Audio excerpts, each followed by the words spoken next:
إن الحمد لله نحمده ونستعينه ونستغفره ونؤمن به ونتوكل عليه. أما بعد فأعوذ بالله من الشيطان الرجيم. بسم الله الرحمن الرحيم. ولا يغتب بعضكم بعضا أيحب أحدكم أن يأكل لحم أخيه ميتا فكرهتموه. صدق اللہ مولانا العظیم. معزز سامعین و ناظرین، اللہ تبارک و تعالی نے قرآن کریم کے اندر اہل ایمان کو مخاطب کرتے ہوئے غیبت کرنے سے منع فرمایا ہے. فرمایا کہ ولا یغتب بعضکم بعضا، کہ تم میں سے کوئی کسی دوسرے کی غیبت نہ کرے، تم میں سے بعض کی غیبت نہ کریں، ایک دوسرے کی غیبت نہ کریں، نہ مرد اور نہ عورتیں. کسی بھی اہل ایمان کے لیے، کسی بھی مسلمان کے لیے یہ شایان شان نہیں ہے کہ وہ کسی دوسرے مسلمان کی غیبت کرے. اور پھر اس غیبت کی گناہ کی شدت کو ظاہر کرنے کے لیے اللہ تبارک و تعالی نے سمجھانے کے لیے ایک مثال بیان فرمائی کہ غیبت کرنا اتنا بڑا گناہ ہے، ایسا گناہ ہے، ایسا جرم ہے کہ جو انسان کسی دوسرے کی غیبت کرتا ہے تو وہ گویا اپنے مرے ہوئے بھائی کا گوشت نوچ نوچ کر کے کھاتا ہے.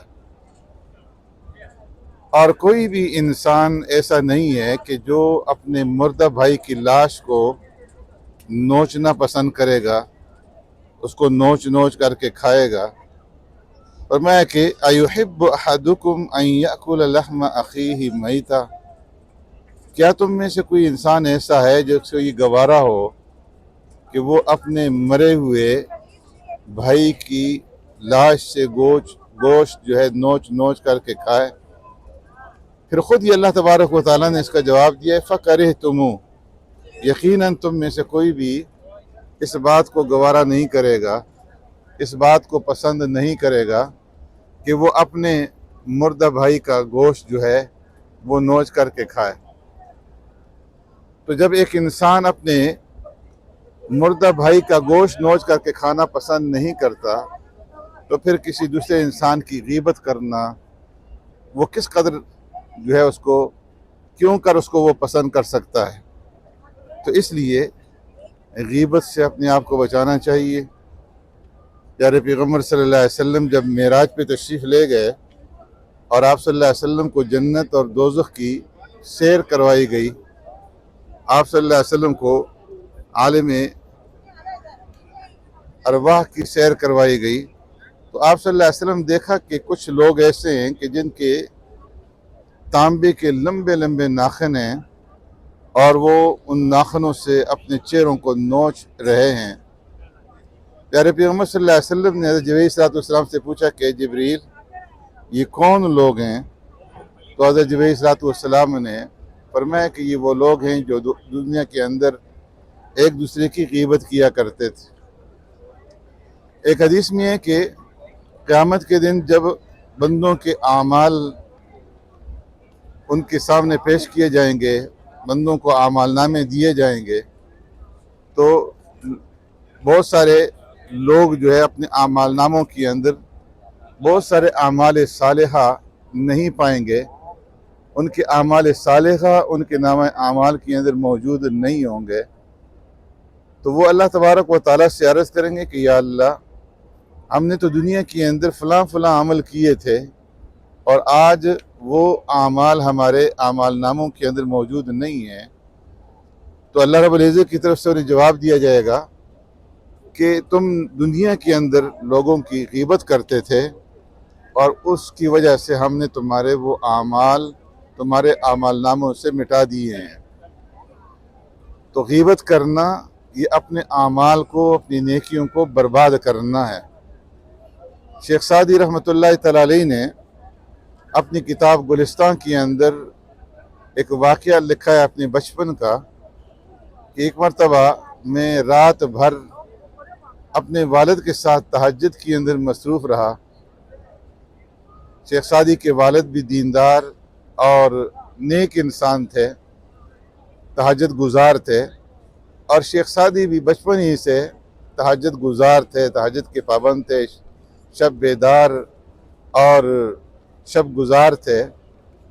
تو فرماتے ہیں کہ ہم ساری رات عبادت میں مصروف رہے، لیکن ہمارے ارد گرد کچھ لوگ جو ہے وہ بڑے غفلت سے گہری نیند سوئے رہے۔ پوری رات گزر گئی اور کسی کو یہ توفیق نہیں ہوئی کہ اٹھ کر کے 2 رکعت تہجد پڑھ لیں۔ مجھے یہ بات بڑی ناگوار گزری اور میں نے اپنے والد سے ان لوگوں کی شکایت کرتے ہوئے کہا کہ دیکھو کس طرح یہ پوری رات گزر گئی ہے اور یہ لوگ اس طرح سے پڑے ہوئے ہیں جس طرح کے مردے ہوتے ہیں، ان میں سے کسی کو اس بات کی توفیق نہیں ہوئی کہ اٹھ کر کے تہجد کی نماز ادا کر لیں۔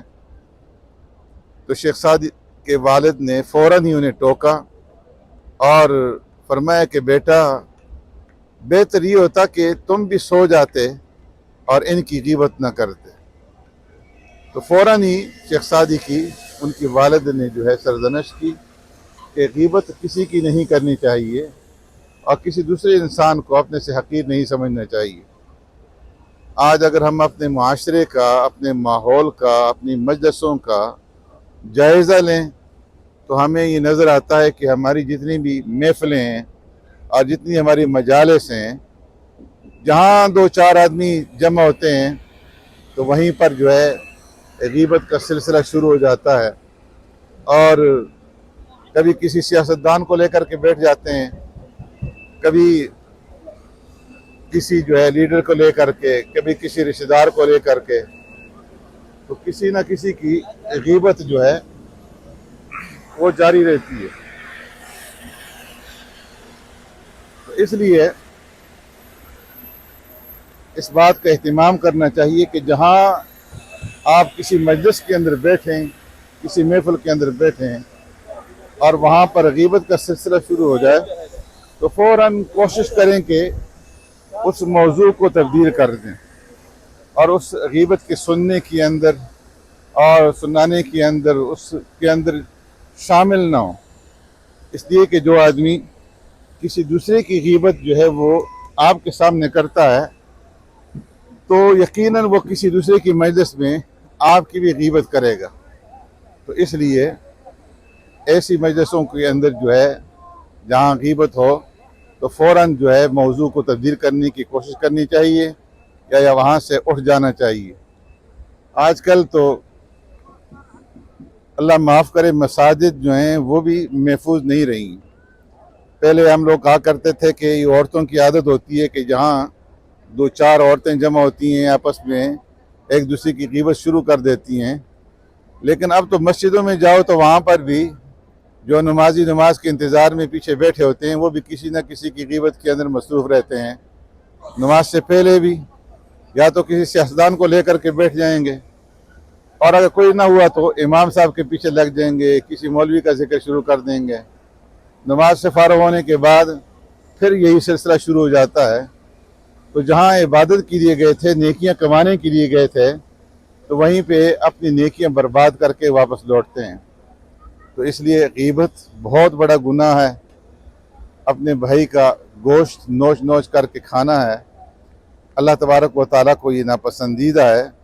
اس لیے اس گناہ سے اپنے آپ کو بچانے کی کوشش کریں اور ایسی مجلسوں سے اپنے آپ کو بچائیں، اپنے بچوں کی اصلاح کریں، اپنے گھر والوں کی اصلاح کریں اور ان کو جو ہے یہ بتائیں کہ غیبت کے گناہ سے جو ہے اپنے آپ کو محفوظ رکھیں۔ اللہ تبارک و تعالی ہمیں ان باتوں کے اوپر عمل پیرا ہونے کی توفیق نصیب فرمائے۔ سبحانک اللہم بحمدک نشہد ان لا الہ الا انت نستغفرک و نتوب الیک۔